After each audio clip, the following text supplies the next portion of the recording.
Boom. Boom. All right, we're going live. We are live, bud. Let's let some people get in the chat. Let's let some people get notified, and we're gonna record an episode live.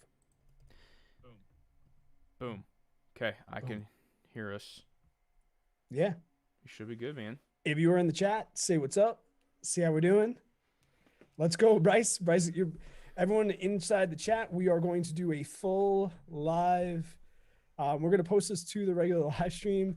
We got a bunch of microphones going. I'm going to record real audio. JJ's going to record real audio. We have some things we want to talk about, but we're definitely going to drive this more through the chat. So if,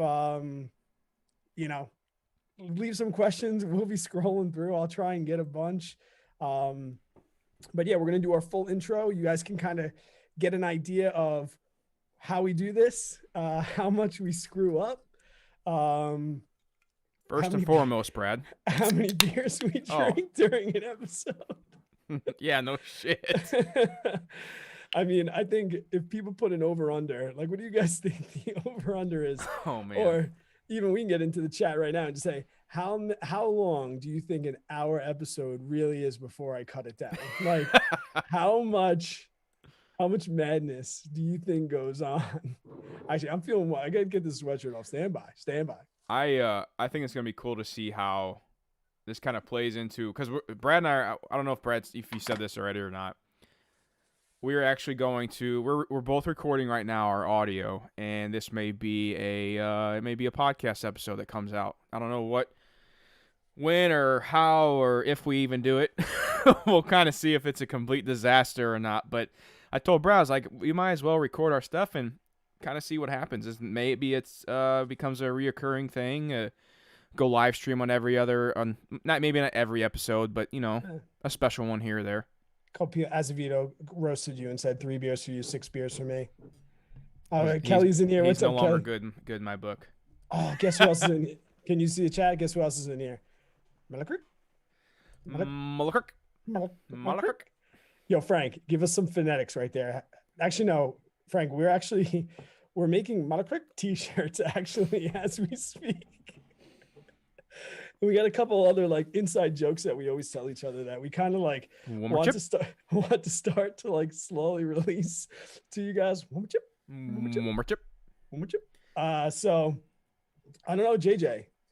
Let's record a podcast. All right. We have some things we could talk about, and we'll just, like I said, we'll kind of scroll through. It's going to be interesting because I'm usually like in a zone, like by levels and things like that. I'm letting my hair down. We are both letting our hair down. I'm letting my hair down. It's going to be fun. JJ, sir, are you recording? Yes, sir. I'm recording. You ready to go? Yep. One more chip. One more chip. What's up, guys? Welcome back. Another episode of the Average Money Podcast. 2 weeks in a row making podcast episodes that we never thought that we'd actually make. And JJ and I are both huge on small wins, and we just hit 1,000 subscribers on YouTube. Let's go, baby. Let's go. And we're like, this is great news, especially with JJ now probably 125,000 subscribers on YouTube. I just crossed 45,000 today. We still get pumped when we get 1,000 subscribers, something new. Heck yeah. And mostly, because of the community and everything that we are building. And we figured, let's get the chat involved, get YouTube involved. I'm already cracking up at the chat. Just wait a second. Go ahead. Oh my gosh. You killing my vibe here, bro. Sorry.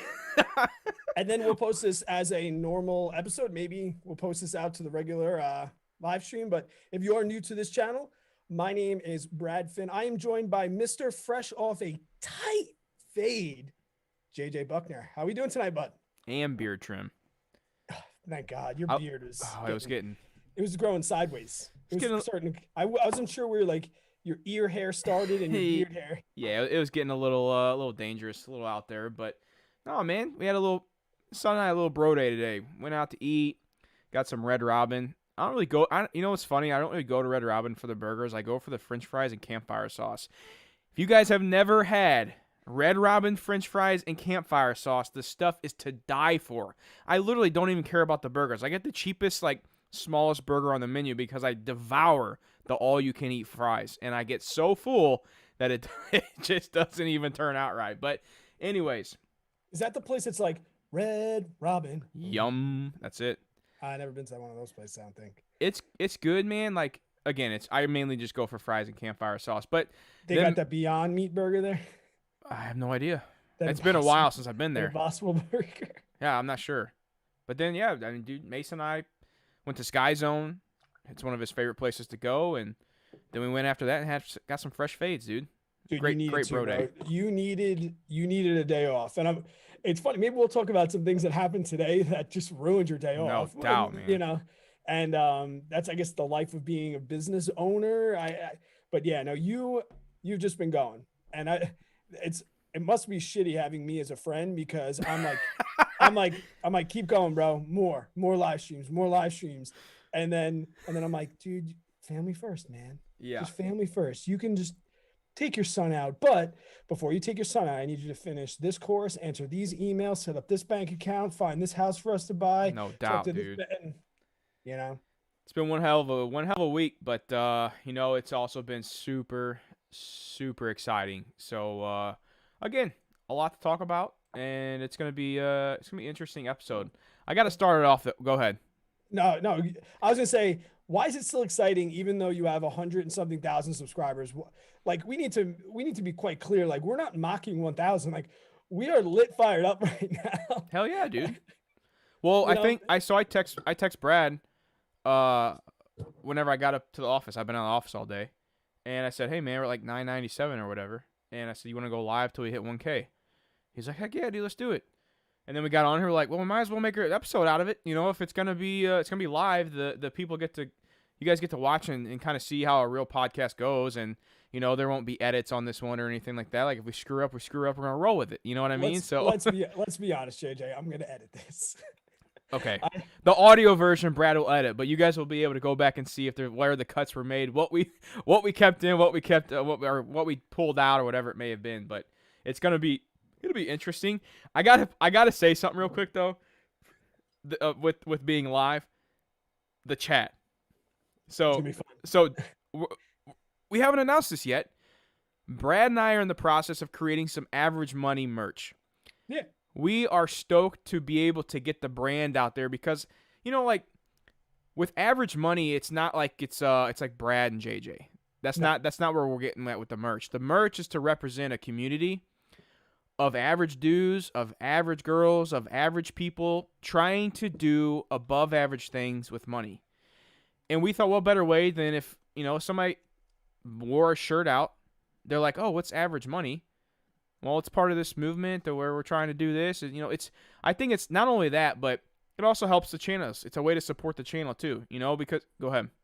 And I'll say this, full disclosure, for those of you that follow me around, know that I only wear t-shirts from former businesses, and I've now been sold out. I've sold Dubco almost a year and a half ago now, and I need new shirts because I still love Dubco, but the Dubco days need to go. And I said to JJ, well, since I have a new business, I need new clothing. So that's really the reason why we're making merch. And I need to stop wearing Drink Beer Buy Stocks every 5 seconds. I need to have a dress-up shirt. We went to a nice steak dinner, and I was wearing Drink Beer Buy Stocks, and Lindsay's like, babe, what? You're that guy right now. And I was like, you know, this is what's funny, though. I saw all these, very good-looking men in suits and, you know, sitting around the bar, and they're just like, all, you know, it was like a work night or whatever. Probably got out of work. But I'm thinking, I'm like, you know, I'm going to be that old guy that, like, I mean, hopefully, if everything goes right, I want to be that old guy that, like, shows up to a nice steak dinner in my T-shirt and jeans and tennis shoes or boots or whatever it may be, and you got everybody in the nice suits or whatever, but I want my pocketbook to speak for itself. I don't want to have to care. I don't ever care. That's one thing about me. I really don't, like, get dressed up that much. It's not me. I'll do it for, like, a wedding or whatever, but I'm a T-shirt. Go ahead. David said you need a, quote, basically T-shirt. That's what I was getting ready. That's what I was getting at.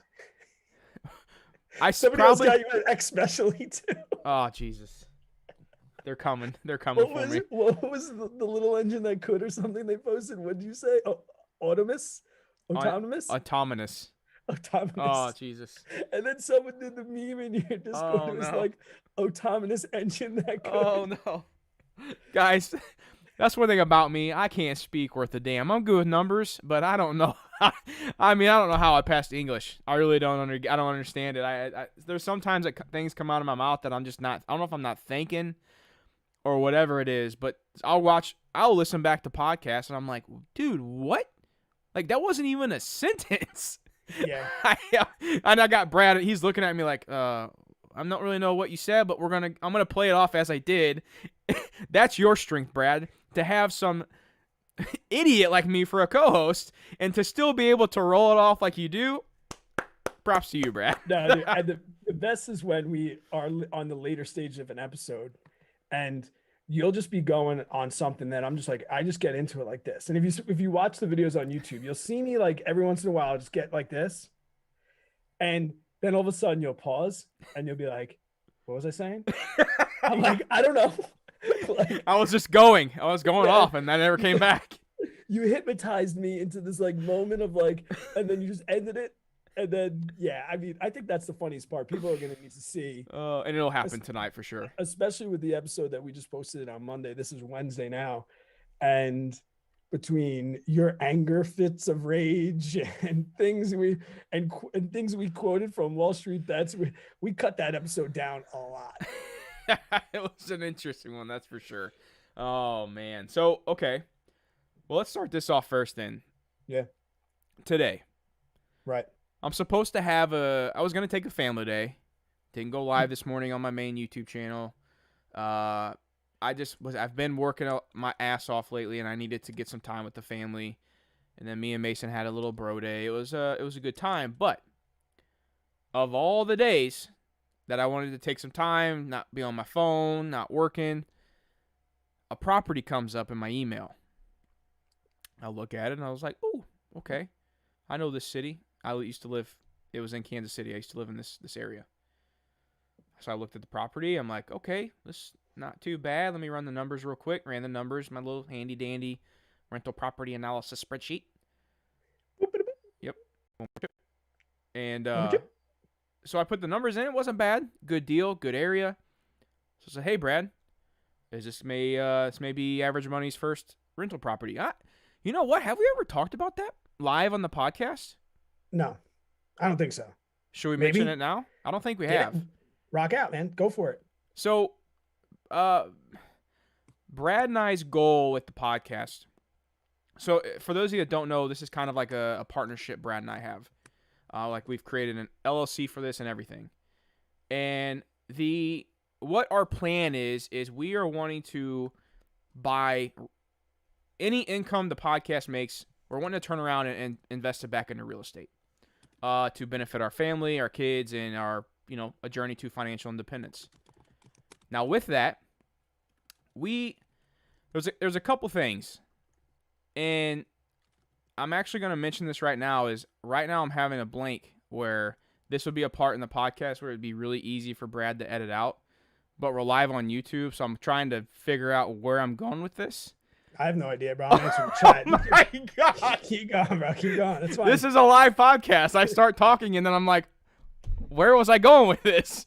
I wasn't even listening. So, what were we talking about? It was here we go. Basically. Oh my Jesus, I'm ruining myself tonight. 100% going to agree with that basically statement. No doubt. I need a basically shirt. I need a basically No, this would be perfect. Basically, especially autonomous. Especially the autonomous basically. Beautiful. Send any of your ideas that you have for the basically t-shirt to averagemoneypodcast@gmail.com. Oh man. No, I mean, to sum everything up, Brad and I are wanting to put the profits of the podcast into rental properties through this LLC we've created with Average Money. Now, what happened today was I was looking at this property, popped up. I said, "Hey, Brad, is this Average Money's first property? Are we going to do this?" And there was a lot of hoops to jump through, and then the deal's so good that there was so my realtor called me after she went to look at it. There was an open house today. There was 15 people in a line waiting to get into this house, this duplex, to see it. It's in a poppin' area. The market right now is very low on inventory. So anytime there's a decent good deal, everyone and their sister has got money in their pockets that they're waiting to invest somewhere. So yeah, I mean, we're still in the process of trying to figure out what we're gonna do. But all day today, I was on the phone with lenders. I was on the phone with my realtor, my property manager, trying to get market-based rents and just go ahead. And here's the beauty of all that. At the end of the day, here's real estate in a nutshell. At the end of the day, you called me, numbers don't work, man. It's not gonna happen. Yeah. After all that work, and that's how real estate is. Yep. And we got a little fanboy on ourselves during the day. We're like, we could even find out ways we could probably pay a little bit more. And that's the beautiful thing about having a partner, especially like I'm a hard money lending right now. I don't have a buy and hold like you do. So I'm like super excited. And then you're like, we got some money. So I'm super excited. So it was good to like kind of keep each other in check and have like a system of checks and balances where I'm like, JJ, I want my first real estate property. Just make it happen. And you're like, whoa, Brad, like we got to make the numbers work. And then you call me, we can make the numbers work if we do this, that, and the other thing. And I'm like, hold on, let's calm down with the money thing. So that's like been like a beautiful like little piece. Yeah. No, I mean, it's definitely a way to check each other for sure. Cause yeah, I mean, it's hard. Like the number one rule is like, you don't want to get emotional whenever you're investing your money, especially in something like real estate where it's usually a lot larger of a single down payment to when you just go like buy a stock or whatever. At least for me, it is. So, it's definitely important to make sure you understand what you're getting into and you don't let the excitement take control. You don't let your emotions take control. Follow the numbers. If the numbers are not working, don't try to figure out a way to make them work. Because it's never going to work out right. Mm-hmm. Yeah, no, I agree with you. I'm looking at the chat. Some of these, they came up with a couple different names for your t-shirts that were, I basically run autonomously. We got Brendan Dion here. He left an amazingly awesome post inside the Facebook group that you read. He's out of work right now, taking care of his wife right now. So Brandon, what's up? Shout out to you, buddy. Thanks for joining the live stream. My financial friend, what's up, guys? Great. I got a question for you both. If you could get anyone on the podcast in the YouTube space, who would you bring on? And what's the question you have for them? Oh man, that's a big one. We talked one. about this a little bit in the episode. Man, I should have the episode numbers because I'm sure we're going to reference a few of them. I got mine already. When I asked you about it. All right, let's do this.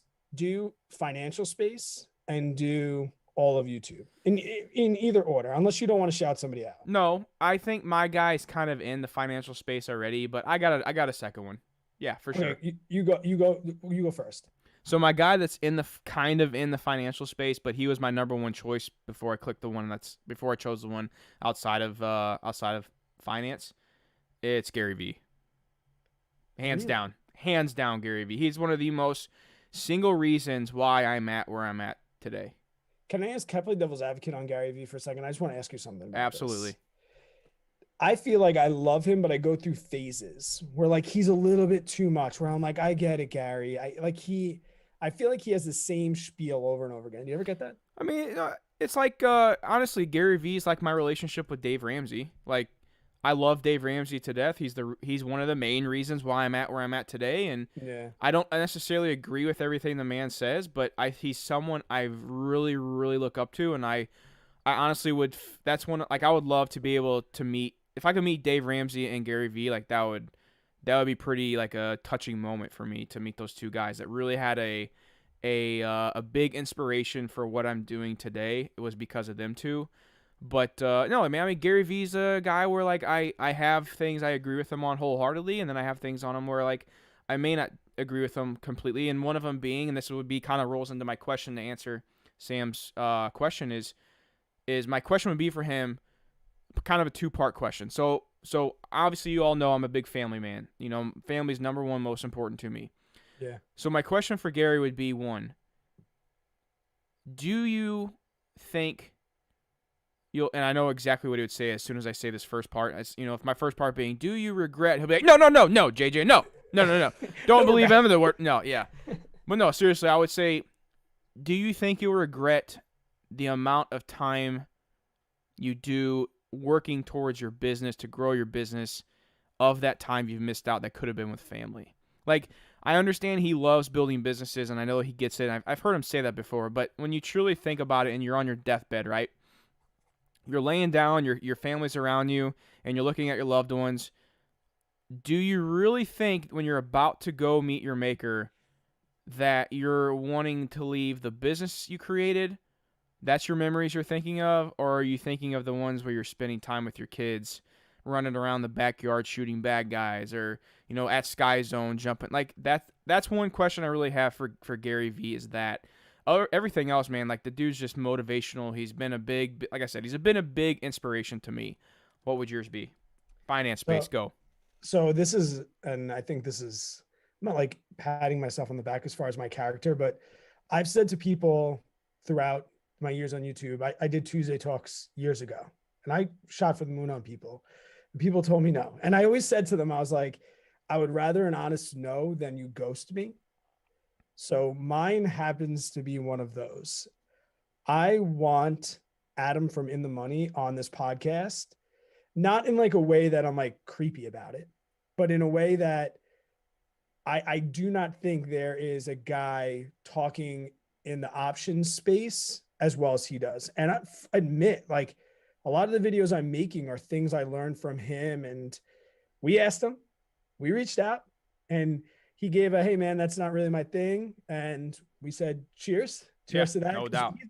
He's come heavily requested. And we asked, and maybe he'll change his mind. Adam, maybe he'll change your mind.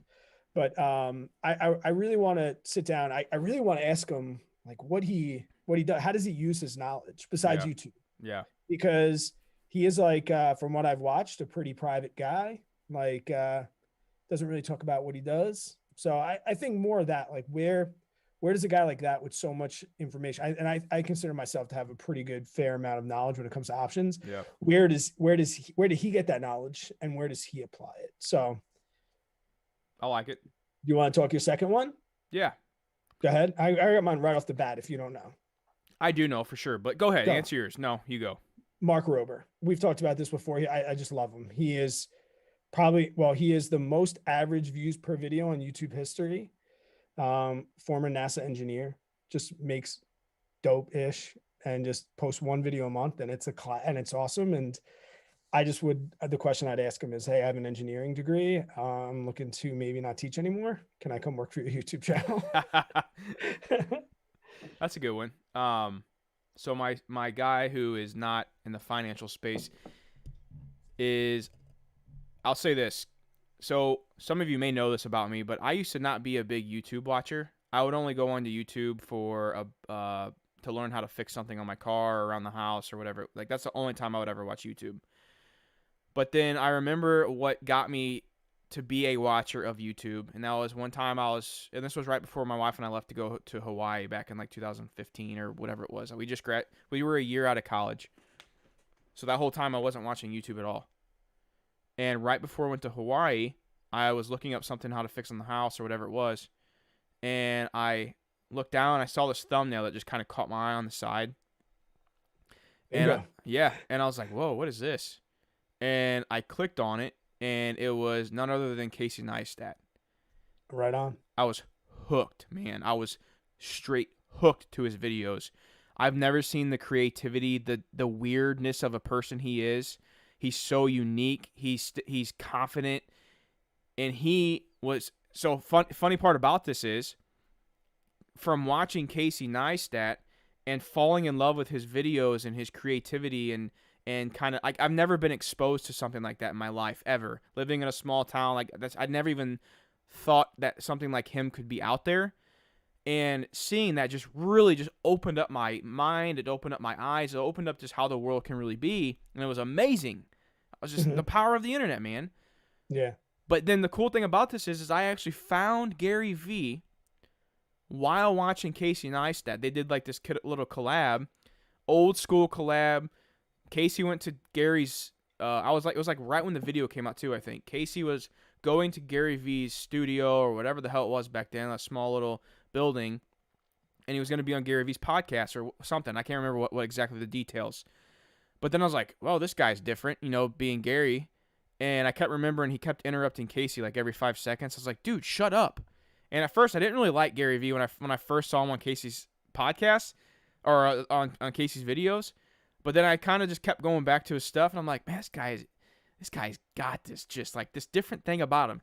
So it's kind of cool now that I said that. I didn't think about it at first, but the two connect. That's how I got started on YouTube, was from Casey Neistat and Gary Vee. And I would love, like, if I could even just meet one of those guys in person, it literally would be like a dream come true to me. So sick. I want to hit the chat quick. Yeah. Diego says, I have 70% of the options trading course completed, and so far I've learned so much. Thank you. We had sleepless nights, hoping that it would, exceed. Like we didn't want to like meet your expectations. We wanted to exceed your expectations, and we added things and changed things. So to hear that positive feedback, and we'll take any feedback because we want to continue to change it and make it better. It's going to be a course that kind of grows with us. If you have no idea what we're talking about, JJ and I created the beginner's guide to trading options. It's very, very basic: buying calls and puts, selling calls and puts, exercising, closing options, the wheel strategy, basic, the Greeks, everything basic, standard about that. That's something that you're interested in. We'll leave a link for it. Like I said, if you have your pretty good grasp on it, then maybe it's not for you. Like straight out of the gate, beginners. And yeah, you could find all this information, but I think there's something to be said as a school teacher, having that information presented in order, in the way you're supposed to learn it, from How the we same presented person. Exactly. So if you want, we'll give you a 50% off that course. If you use live50, use the code live50 when you check out. And I'll leave that link down if you want the link, but it's just averagemoney.teachable.com. Also too, Peyton asked, what are your thoughts, JJ, on Public so far? I have not used them. I know you've used them. Do you want to touch upon the Public real quick? Yeah, for sure. So when all this stuff started happening with Robinhood, guys, like I immediately started to open up different brokerages just to test stuff out. Because for those of you that are viewers of my channel, you guys know in my regular videos lately, I've just kind of been either talking about certain subjects or whatever it may be, but I am using my portfolio to be able to be at like a teaching point. I'm showing my portfolio. I do updates. You guys can kind of see I'm wide open. I'm a wide open book. So there's different ways. I like how it's structured. It makes it easy to teach, and I don't know. So I wanted to find something like that. I wanted to find something relatively same user interface that Robinhood has, and I tried a few of them. And they just weren't clicking. They didn't show the right data that I wanted. I'd have to go and like search on the internet to find certain things that I wanted. And Public kind of fits that criteria so far for me. At least it's the best one that I've found so far. And I'm really liking it a lot.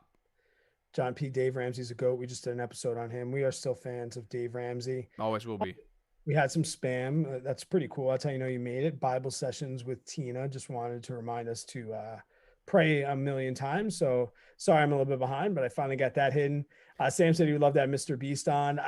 I'm indifferent when it comes to Mr. Beast. I don't really have too much to really say, but yeah, I don't know. It just, for me, that's just not my type of content.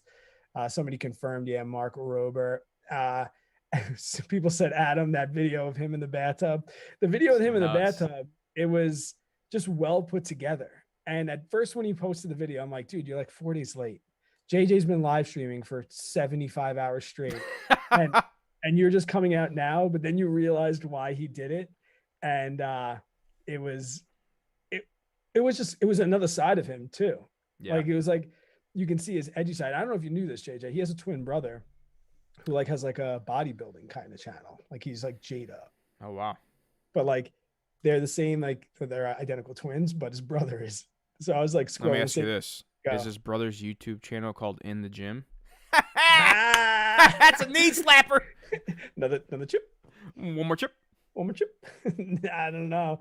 I thought that was funny. In the gym. I don't know. We'll see. In the money, in the gym. I know. Yeah, I understood. I understood where you were going with that. I just didn't think it was funny. Dan Bryan says, congrats on hitting 1,000, guys. Awesome. I mean, we could talk about the growth quick, and yeah, we've exceeded everything. And we tend to be people that we're overachievers.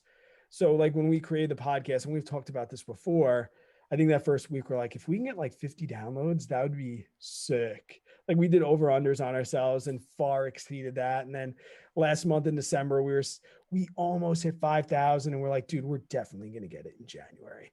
And then we ended up getting like 12,000 downloads in Over doubled. January. Yeah, it over doubled it, and we're 4 days into February, and we're pretty much at 1,000 already. So It's crazy. the beautiful thing is kind of been like, I think the fact that we have YouTube channels is like a blessing and a curse, Yeah. because this is kind of like bringing me back to where I was and remembering when one subscriber was just amazing. Like for you, you knew when you were going to hit 100,000 subscribers when you had like 98,000. So like you could estimate 2,000 subs. Yeah. We've been watching. I think yesterday when I posted something, we had like 960. So we've been like watching for every single. I think when I made the Instagram thing before, you like, we don't have 1,000 yet. I'm like, we have 998. We'll get two more. You know. So the analytics side, it's been kind of fun, and it's also fun to do it not for like the money or for the job, because this is not monetized. Right. And yeah, I don't know, it kind of like brought me back to like, kind of reset me a little bit, humbled me a bunch. I feel like I answered some more YouTube comments today and things like that, because also I know people that are very excited about getting 1,000 subscribers. It's a big freaking deal, man. It is. Regardless of how many we have on our personal channel, it's a big freaking deal. It also goes back to like having a different creative outlet to kind of build something up again. It's Yeah. because like once you're focused on one thing for so long, like it's still exciting. Don't get me wrong, but it's cool to have something new to like add to your wheel. You know what I mean? So it's been an interesting ride, and I really am excited for where our kind of podcast is going. I don't want to tie ourselves down. I don't want to tie ourselves down to one subject. I want to be I want to be focused on like financial freedom. I would probably say is like what our podcast is more really like focused around. But Right. with that, there's so many different avenues we can go down: real estate, stocks, the FIRE movement, a random finance guest, lifestyle. I mean, we could have a lifestyle type podcast. We can never do that on our main channels. That's one of the reasons why I am so excited to where the average money community is going to go, because I feel like we already have a bunch of loyal listeners that is going to be exciting to like see, to grow with them. It's gonna be a lot of fun, man. And there's 600 people in the Discord chat already. Yeah, it's nuts, dude. 600. Yeah, no, and it's just awesome. Yeah. I love seeing like the community grow and like everything about it. And I think one thing, knowing too what I know from having a YouTube channel, is when you start out, you don't realize how much your channel is going to evolve and how much you are going to change. I now know that there's going to be so much change in this podcast. I still don't know what it is, but I know that a year from now, 2 years from now, 10 years from now, this is going to be so different. And I just can't wait to get there. What are you laughing about? Did somebody say something? Yeah, Dr. Horton says it's like starting a Roth IRA after you have a brokerage. Oh man, it's funny. It sure is. Jake said, shout out to all the teachers out there. Amen, brother. Teachers for the win. So let me say this then, Brad.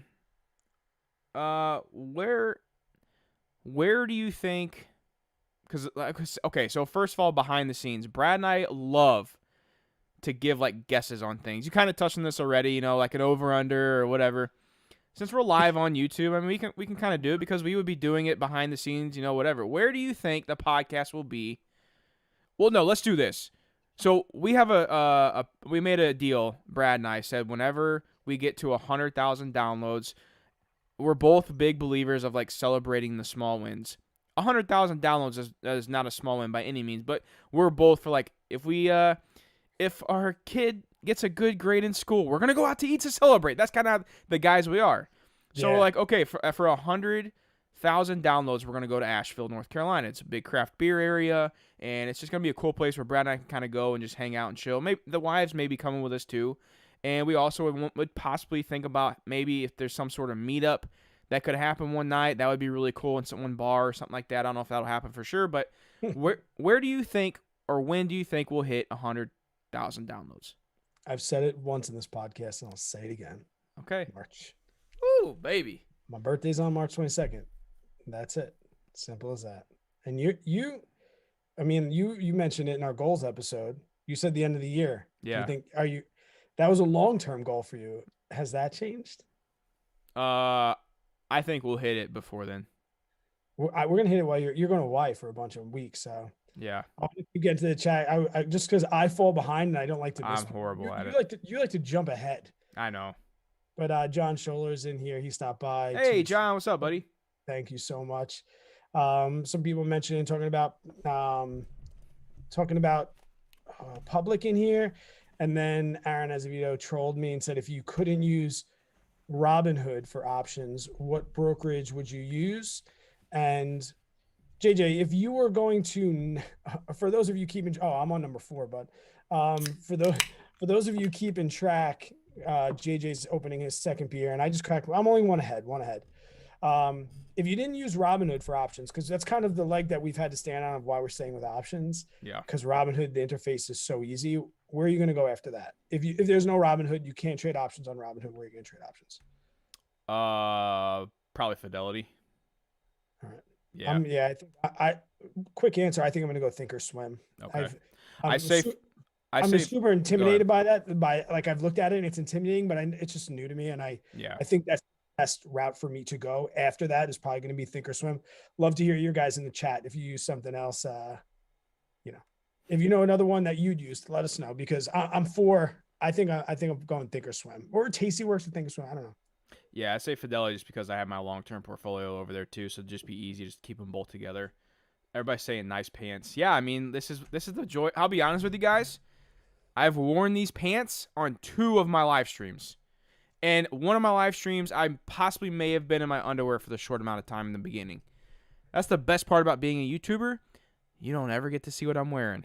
Nobody knows what kind of pants I have on. And it's even better when we record podcasts, which would be kind of weird if, I guess not really wearing clothes and Brad and I are talking to each other. It may be a little different, but wait, what's going on? Nah, I don't know. We're getting a little ahead of ourselves here, I guess. Pierce Jordan said, congrats 1K listening to the podcast at work. Yeah, that's the best place. Guys, the best place to do work that's not work is at work. That's the best place. Average money community, AMC to the moon. So going AMC. Hey, I like that. I like that a lot. Azevedo said beer number 3, buddy. You missed one while we were getting ready. I'm on forward. Brad's beer intake is trending upwards. The scale. Yep. I'm definitely very bullish on, and guys, this is bad too. We just had a huge snowstorm here in the Northeast, so I couldn't get out of the house. So like the beer fridge is running low. These Land Shark lagers are from 4th of July. Oh boy. That's how deep I'm digging right now. And I don't know, maybe if I run out of Land Sharks, there's always JMO. Oh, we're not doing one of those again, are we? Brad, I know you teach physics. What grade? John P.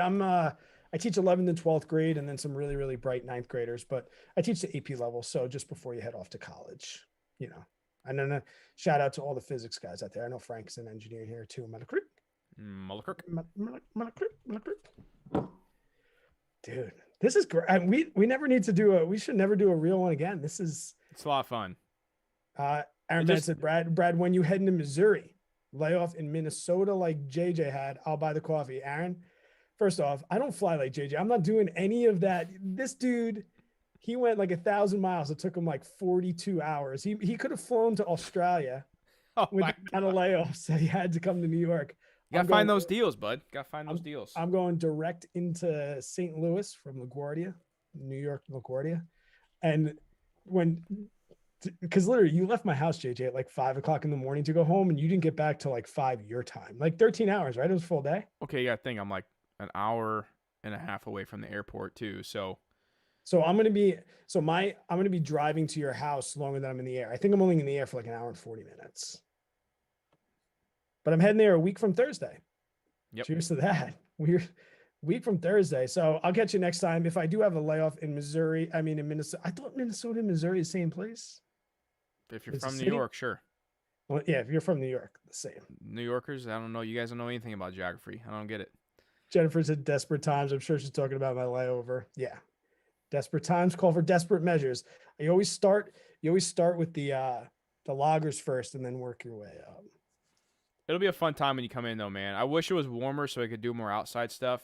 It's Mhm. probably gonna be pretty cold, but we'll make it work. We are gonna take him to a very nice steak dinner, even though he's a vegan, so you don't have to figure out.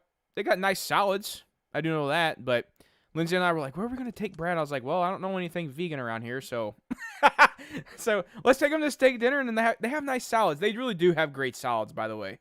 You know, I'm not a big salad guy. Usually my go-to is Oh French crap, fries. French fries. Do they have French fries? they do have French fries. Low buy-in on the land shark. Yeah, I told you the land shark is take Brad duck hunting. I I mean I'll have a shot. You it looks like you on the wall behind you that you have some nice you have some hunting. You got looks like you have some tools there for hunting humans as well as Don't just don't come into my house cut unannounced. cut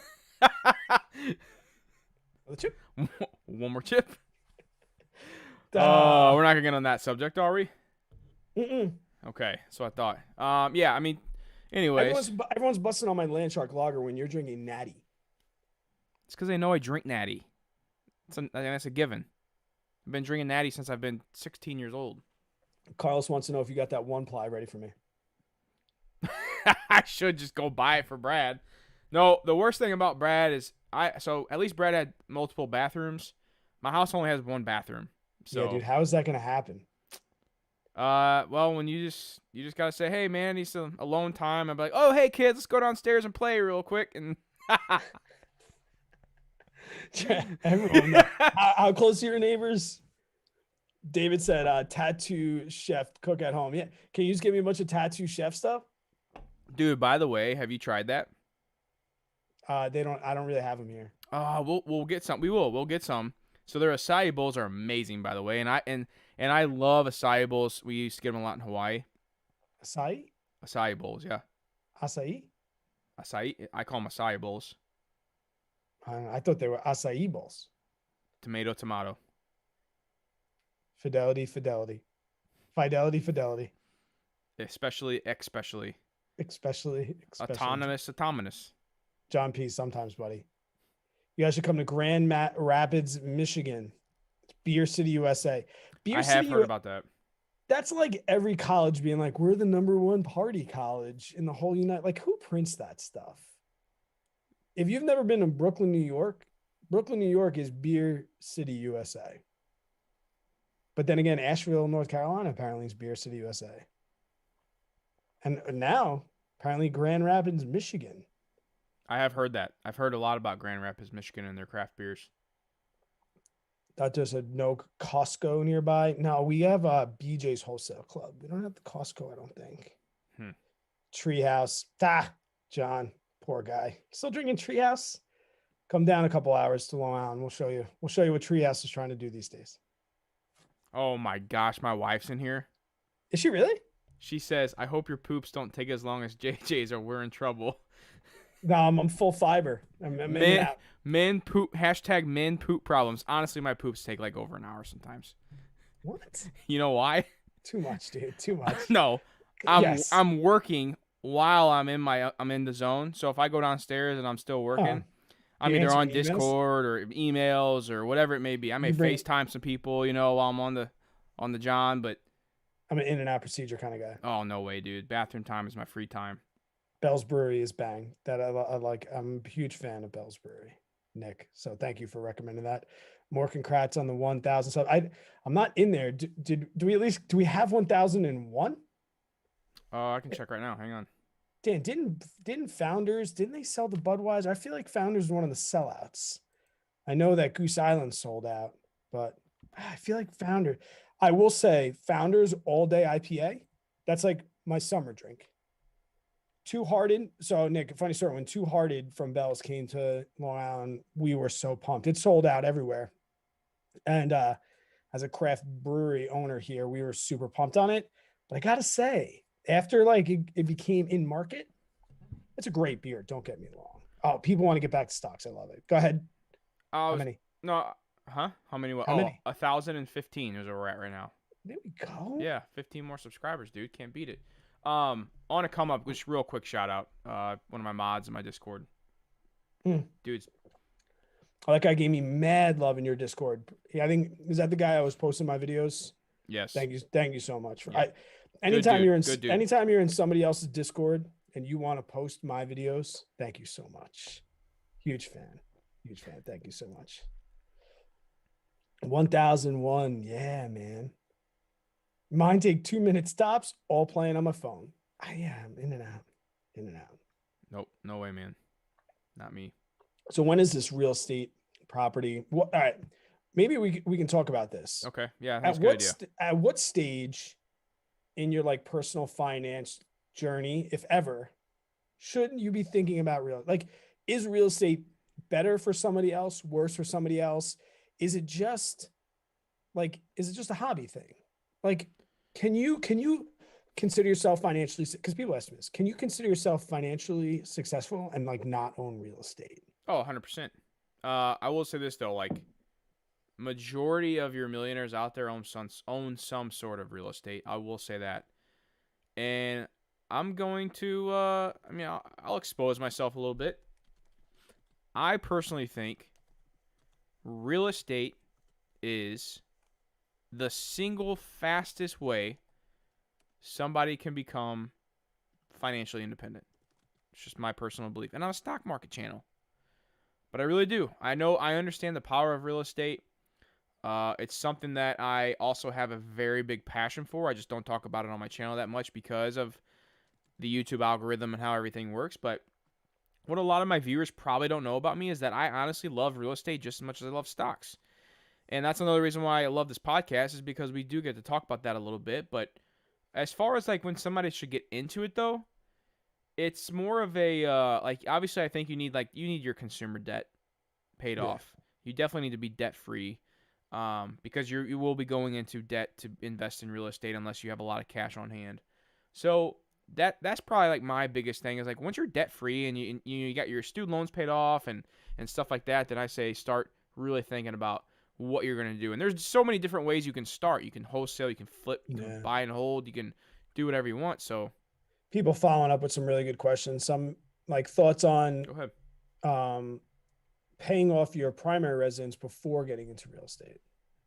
Oh, I would say, I personally would say get into real estate before you pay off your primary mortgage. The only reason I would agree with you is because at the current state of the market, you can get your home real estate. Like you can get your home primary residence at an interest rate that's so low. But I guess that's all like a matter of risk tolerance. Like maybe you're using your real estate income to help pay off your primary residence. What about residential versus commercial? Do you have any preference there, and why? So first I'll say this. If you are buying a residential property, you can buy up to 4 units within one building or 4 doors within one building. Anything over 4 doors is considered commercial. I personally love single family homes for a couple reasons. Lower turnover rate, and they tend to be usually easier to manage because you have less people coming in and out, and people tend to stay in multifamily a little shorter than they would a home because the home kind of feels like theirs. So that would be the first thing. And then what was the other part of the question? Just residential or commercial, like Or commercial. Yeah, that's right. So I like single family and multifamily. And then commercial is just not, I feel like commercial has a little bit of a higher capital needed to get into. And I also think the deals can be a little bit more complicated. So I think it's a lot easier for a beginner to get started with residential than rather than commercial. Yeah, I think if you could do both, I think one of the major benefits. I think you can get the triple net lease with commercial, like you can get them to cover everything. I think that's really, really a good thing. And then another one is usually businesses tend to stay longer, right? Yeah. Like you tend to have you can sign a little bit longer lease. I know at the brewery we were signing like 15, 20-year leases. So that's really good. Aaron Ben wants to use a management company for your buy and hold, and what are the pros and cons of having somebody, a property manager? Yeah, I mean, so my route to get my property manager was a little different. I actually knew my property manager before she had her property management company. She actually, so the funny thing about this is my wife and I purchased our first home without even looking at it from over 4,000 miles away. When we were living in Hawaii, the Kansas City market was hot. Homes were going off and within being on the market for 24 hours or less. So my wife and I wanted to have a home to move into whenever we moved back from Hawaii, and we found a home pop up on the market. We've been looking at a few and ended up purchasing the home from Hawaii without even going to look at it. The realtor we had was amazing. I talked to a few, interviewed a few whenever we were in the process of looking, and Teresa, who is now my property manager, was then my realtor. And dude, she's a boss, dude. Like, she's awesome. She's on top of everything. I mean, it's just I'm very organized. Gets back to you. And now I knew we were going to be leaving Kansas City, but I loved the Kansas City market for real estate. I love it. There's good deals, good cash flow, good appreciation. It's like the best of both worlds. So she always told me she did property management in Vegas, wanted to start a business in Kansas City, and I said, I want to do real estate. This would be a perfect, opportunity. Finally found my property. She's my manager. Pros and cons. Obviously, the pros, guys, like my rental property I have in Kansas City, I probably spend maybe 1 hour every few months on that property. Yeah. And sometimes it's literally part of that's logging in on my bank account to make sure my payment showed up. Like, and I even get notifications on. Like, it's and I have with having a business and YouTube and podcasting and everything else I have going on, I wouldn't want the extra headache of a rental property. And like, trust me, like there may not be many headaches. My first tenants I had in my property, Teresa had like zero calls from them. So basically, she didn't have to do anything. Basically, she didn't have to do anything. One more chip for It that was property. it was pretty autonomously. It was autonomously, just basically, especially what she didn't have to do. Okay. So I mean, does that make sense? I feel like it does. No, but to get back to what I was saying, like I really like having a property manager if I'm focused on something else. If I want to be like all in on real estate, I would be doing the properties myself and managing them myself, because you get to keep a little bit more of that money, and it's just also becomes kind of your job, And if that's something you want to do, like if you're retired or whatever, and you want to start managing more properties, then so be it. I just only have it because also my property's 4 hours away, so. Yeah. Kate asked me specifically, do I have interest in acquiring rental property? She's from Connecticut, right up by me, and the market up here is brutal. And I am for that. Being in the New York market or the Northeast market is tough. I am definitely for it, but let me see what ones I have over here. Um, I definitely have some books over here. Investing in real estate, how to invest in real estate out of state, all the bigger pockets books. There's so many ways to invest in real estate outside your market. Granted, there are some markets that are easier to enter than others. But yes, I'm looking to acquire property, and I'm going to do so. If right now I'm hard money lending in West Virginia with John Scholler, who might still be in here. He has an amazing real estate company, and got in touch with him through this community as well as through Bigger Pockets. And I found people that I could lend money to and get an interest rate on that. That's one way to invest in real estate. And then by me in higher cost of living areas, flipping sometimes works best. Right now, this market's hard because everything is up. Housing, it's hard to find a house. We're finding that. But yeah, I want one. I'm looking out of state. And that's kind of where I'm looking with JJ. And even JJ is 4 hours away. That would be like, even though you're in the same state, It's 4 hours technically away. could be out of state, yeah. Yeah, it's pretty far. And one of the best things I ever heard them say on Bigger Pockets was like, when you have to drive by your place all the time, you start to nitpick it. Like, why don't they cut the grass like I do? Are they going to take that damn garbage out? Why is that car been in front of the house for a couple of days? I feel like a little out of sight, out of mind, because even if your landlords, even if your tenants are messing with you, you're going to go there and get in a fist fight. Like, you're going to be a tough guy, or no, you're going to call somebody else to take care of it for you. So call somebody else out of state and have them take care of it for you. But to do so, you have to find people out of state. And every single time I talk real estate with my wife, it is about somebody that does not live in the state of New York. I mean, Bryce is an amazing real estate investor. He's out in Idaho Falls, way out in Idaho Falls. Shout out, Bryce. First guest ever on the Average Money podcast. Amen, brother. You're right in the middle of the country. John's down there in West Virginia. Like I said, there's just people everywhere, and you just form relationships and you bring value to that. And then if you guys can build trust, it doesn't happen overnight. does not happen overnight. Yeah, and like it goes the power of partners, That's literally because what I wrote down. it's easier to have these people that can help you, and you each bring your own value, whatever that value is. That's great, and this didn't happen overnight. Like, I interviewed JJ on my YouTube channel 2 years ago.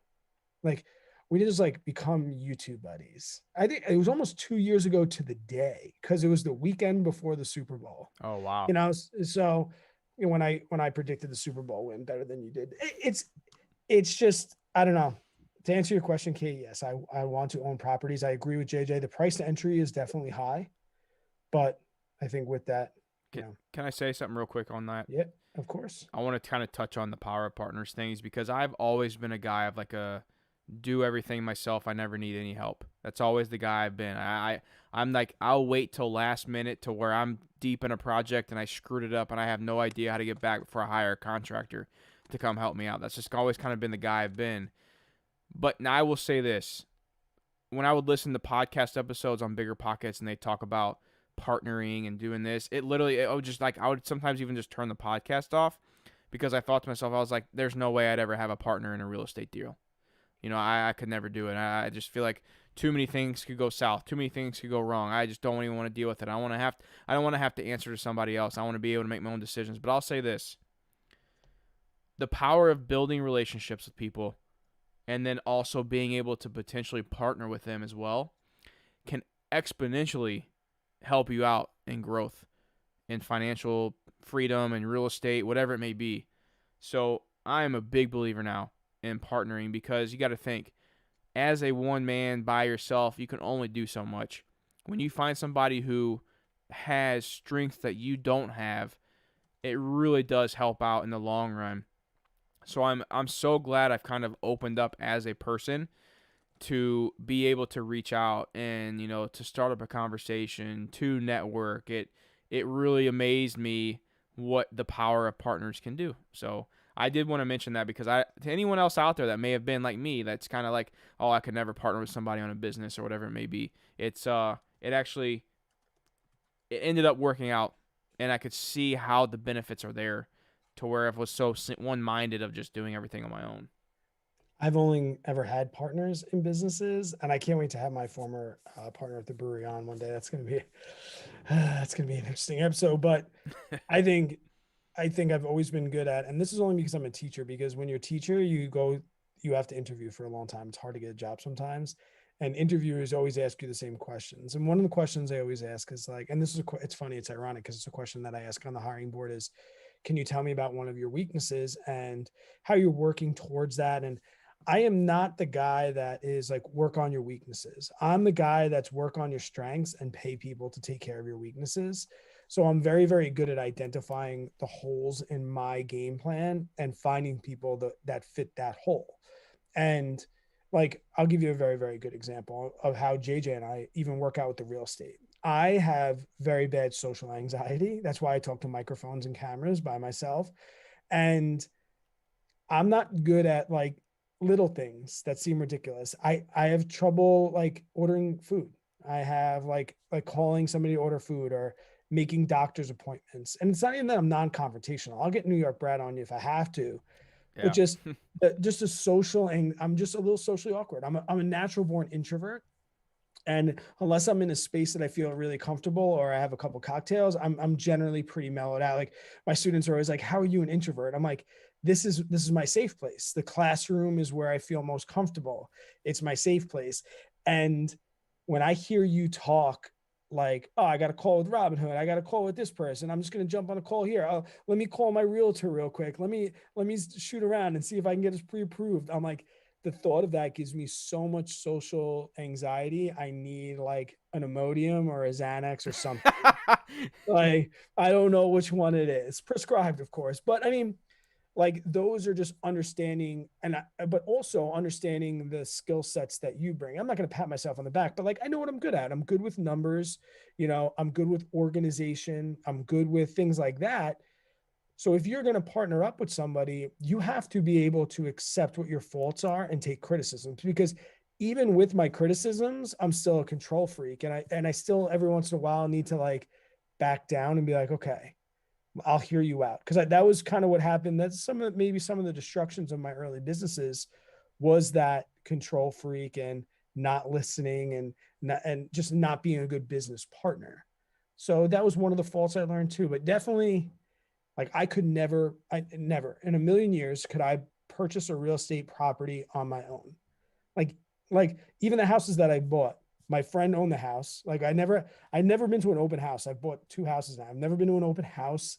I never had to go for a pre-approval. I've never even been to a closing, and I've bought two houses.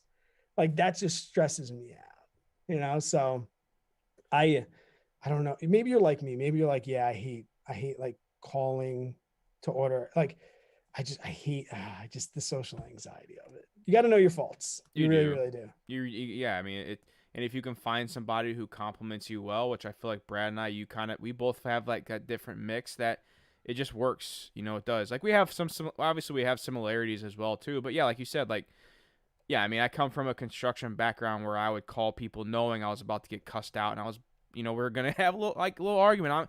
I'm just, and I don't know. I've always been a very outgoing person. I'm not afraid to walk up to anybody and shake their hand and introduce myself or whatever. So it just, I don't know. It just comes easy to me. That stuff kind of comes easy to me. On the come up had a really good question I wanted to read.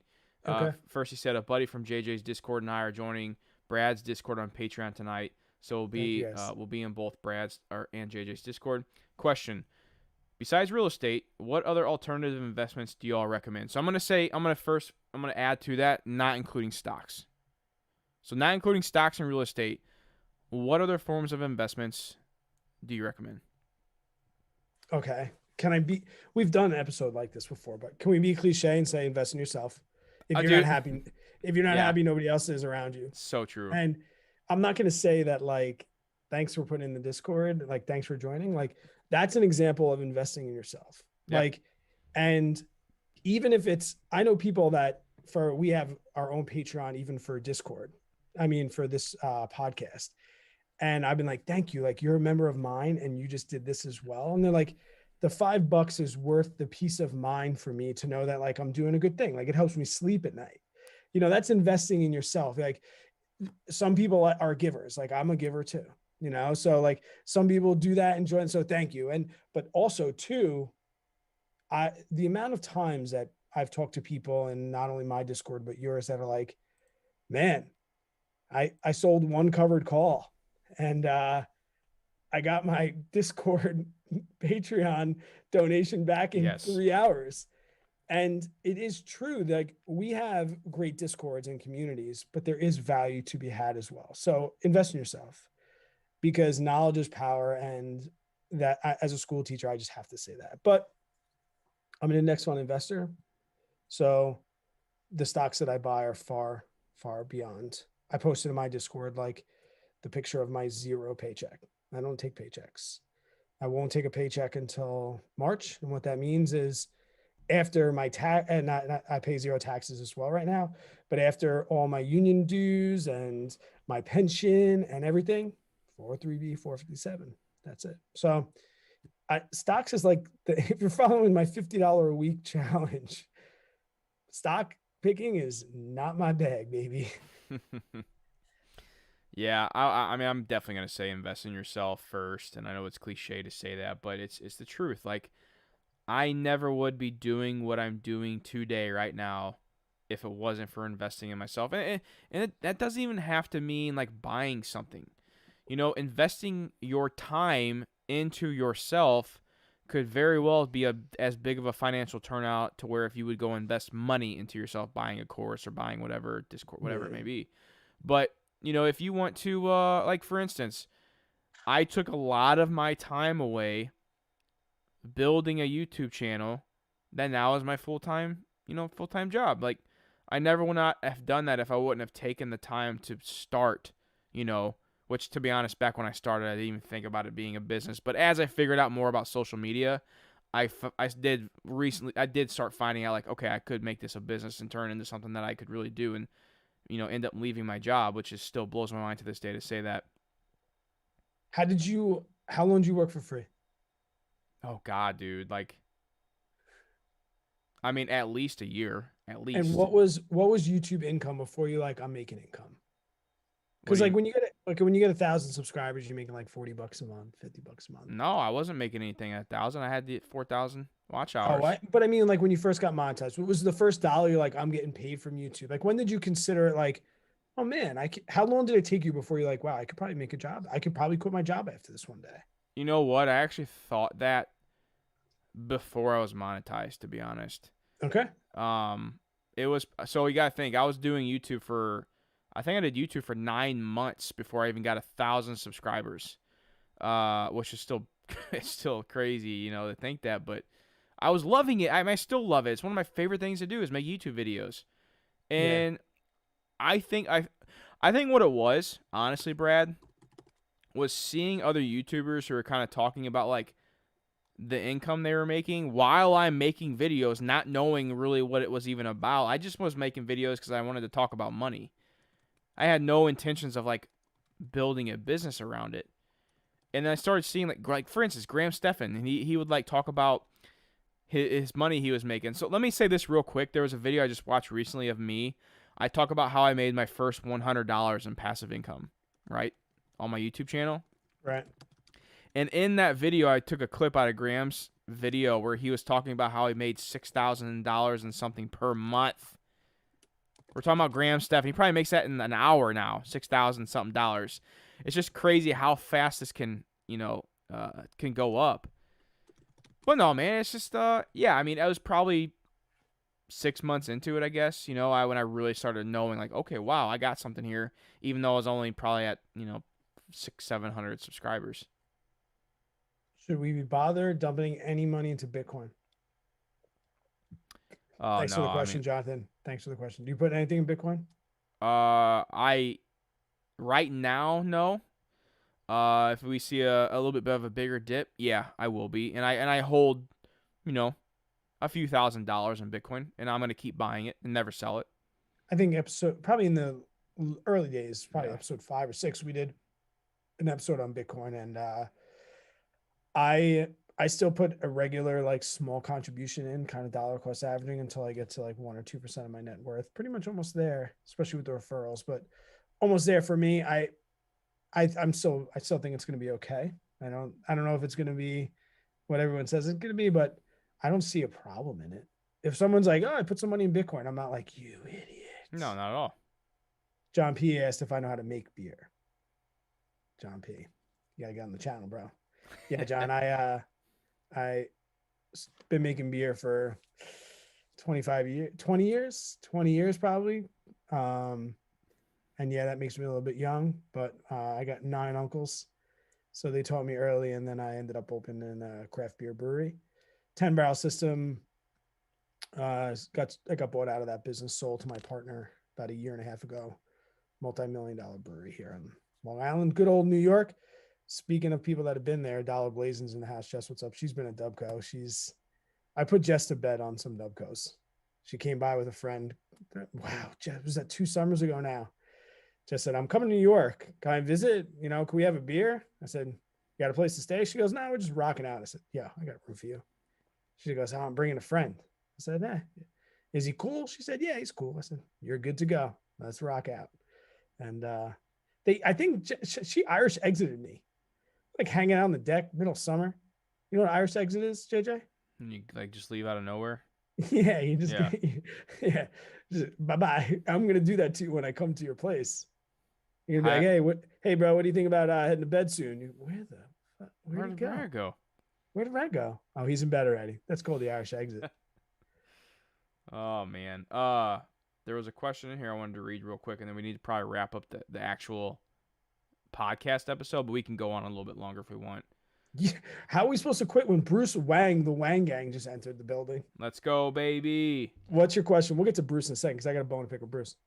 I'm trying to read it right now. So first of all, shout out to James D for he started watching me back in June. Oh, here it is. Um, so Alex says, after discovering covered calls, I know it's a lot of capital, but honestly, are dividends even worth it after doing this strategy? I got my answer. I mean, like don't So get like I I would love to one day. So let me say this. First and foremost, real estate is where I want to build up my first like initial amount of like financial freedom. I want $5,000 in true cash flow coming in every single month from real estate. That's my biggest focus right now. After that, I would like to have like a couple $1,000s of dividends coming in as well on top of that 5K to fund whatever that would be. Like my wife and I will probably live a regular lifestyle the rest our whole lives, no matter how much money we make. I mean, if we make a couple million a year, obviously we'll up it a little bit, but like we can live a very happy life off $5,000 a month, easy. right. But with that being said, do I love the covered call strategy? Absolutely. But there's added bonuses to the dividends as well. Like it may not make as much as what covered calls do, but you're holding that company for a very long time, and that company grows. As that company grows, you grow with it, and in return, you're still getting payments every single year. And as you continue to put money into those stocks, those dividend stocks, the amount of those dividends are going to increase, and it's just something that it's like my second main focus is really dividend stocks. I think I was talking about this in the Discord earlier. I was saying how dividend stocks are by far my favorite type of stocks to talk about, invest in, learn about, other than anything else out in the market. Yeah, here's how I feel about dividend investing. If you want your money now, it's just hard because I have a very popular video on making $500 a month in dividends, and everyone's like, "Oh, you're gonna put up $100,000, blah blah blah." Like, I'm I'm really not like trying to increase my dividends. They're kind of just like the cherry on top, and I definitely like companies that pay dividends, but they're boring. They're just like it's just I'm not trying to live off dividends. I'm trying to live off my net worth increases and all the other passive income. If you are trying to quote live off one form of investment, you probably need to diversify out a little bit. Like I'm not like trying to get to a certain amount of number that's going to return me a certain amount of dividends every single month. Like I'm not trying to do that. I'm just trying to have dividends be like part of my puzzle. But like premium's great. Premium is just another like trading options is just another small percentage of my puzzle. And I mean, that's really that's for me. Like I'm for it. I don't say like I have to have a dividend portfolio. And I used to do this because I was learning. I used to have a dividend portfolio and a growth portfolio and all this. Now I just have a portfolio and I'm just trying to grow some wealth. Bruce Wang, dude, he's trying to beat you out on the live streams. But Bruce Wang, we just did a video about the craziness in the market. Speaking of those paper hands, how's that? Bruce Wang, he is part of the GME, the GameStop.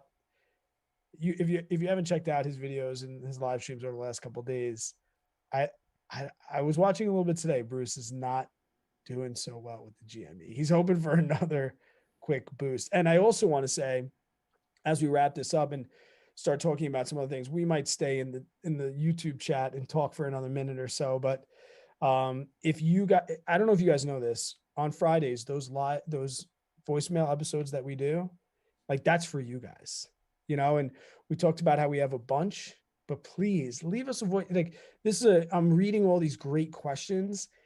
If you have a question for us, it's a 90-second, you click the link. Even if you're like me, I would never do it because I'm socially awkward. And I'd be like, hey, Brad, hey, average money guys, it's Brad. Thanks so much. Like that, I'm too like sketched out by that. But we have a link in the description and you can just click that link and it's in the link of all of our videos. Think of a good question, say it. I'm going to edit your voice. It's going to sound mint. And because answering questions, those Friday episodes are just becoming They're my favorite. So much fun for us. Yeah. Real quick, guys.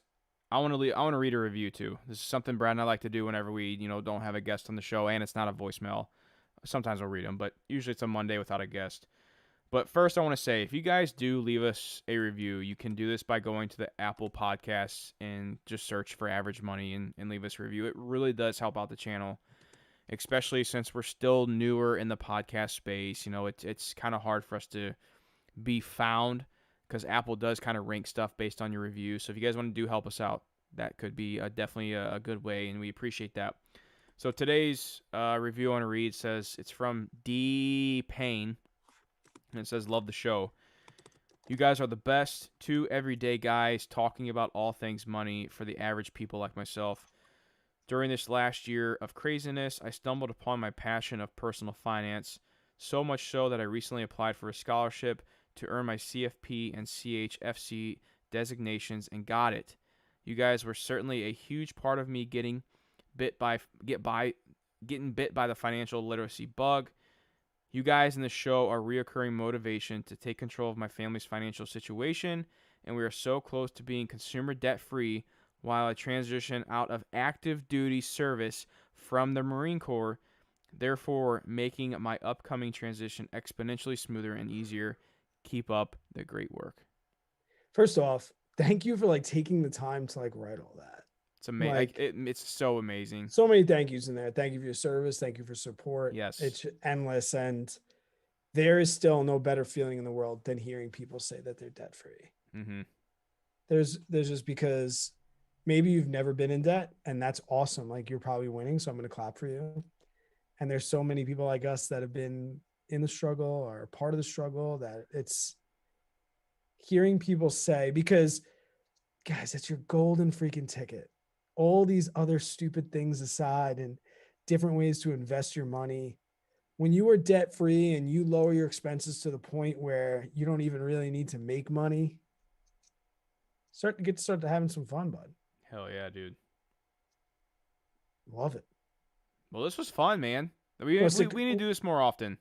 We'll stick around. We're going to talk to the chat here for a little bit, but if you're listening and did not know that we do produce and release all of these videos live on YouTube, you can check out the YouTube channel, Average Money Podcast. If you are interested in the course, I'm not telling you, we just want you to know it's there, but we definitely want you to know that you can get 50% off that course if you type in live 50 in checkout. I also have a mini course that you can buy with that, which is on the poor man's covered call.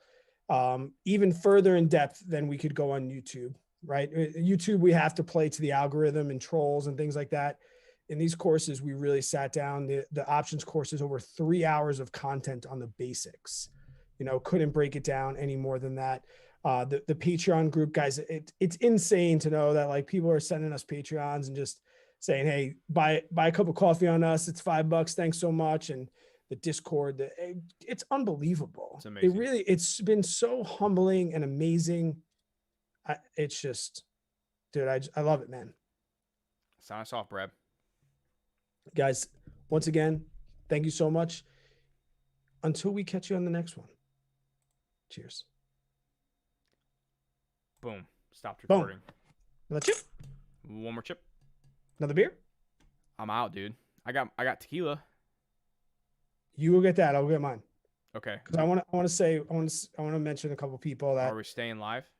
Yeah. You go get yours. I'll talk to the chat. You come back. I'll go do mine. You talk to the chat. We can do that. Yeah, do that. Bruce Wang said if you put GameStop in the title, 10,000 people would be in here. That's so true. How did we? That's so true. We should have done it. Damn it. Stand by. I'm gonna go get some Browns. All right. Okay, so everybody just bear with me 1 second. So this is like the typical go-to after a podcast. Brad and I usually stay on and we'll chat for another, sometimes 5 minutes, sometimes an hour, depending on what we're talking about. So what now I'm doing is I'm exporting my audio. I'm going to upload it to the drive.